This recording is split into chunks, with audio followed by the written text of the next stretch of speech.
Matius pasal 11 ayat 2 sampai 19. Di dalam penjara Yohanes mendengar tentang pekerjaan Kristus, lalu menyuruh murid-muridnya bertanya kepadanya, "Engkaukah yang akan datang itu? Atau haruskah kami menantikan orang lain?" Yesus menjawab mereka, "Pergilah dan katakanlah kepada Yohanes apa yang kamu dengar dan kamu lihat. Orang buta melihat, orang lumpuh berjalan, orang kusta menjadi tahir, orang tuli mendengar, orang mati dibangkitkan, dan kepada orang miskin diberitakan kabar baik. Dan berbahagialah orang yang tidak menjadi kecewa dan menolak Aku." Setelah murid-murid Yohanes pergi, mulailah Yesus berbicara kepada orang banyak itu tentang Yohanes. "Untuk apakah kamu pergi ke padang gurun, melihat bulu yang digoyangkan angin kian kemari? Atau untuk apakah kamu pergi melihat orang yang berpakaian halus? Orang yang berpakaian halus itu tempatnya di istana raja. Jadi untuk apakah kamu pergi melihat nabi? Benar, dan Aku berkata kepadamu, bahkan lebih daripada nabi.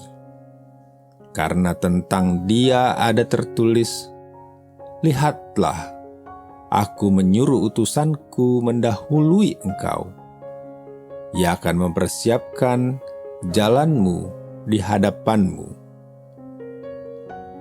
Aku berkata kepadamu, sesungguhnya di antara mereka yang dilahirkan oleh perempuan tidak pernah tampil seorang yang lebih besar daripada Yohanes Pembaptis.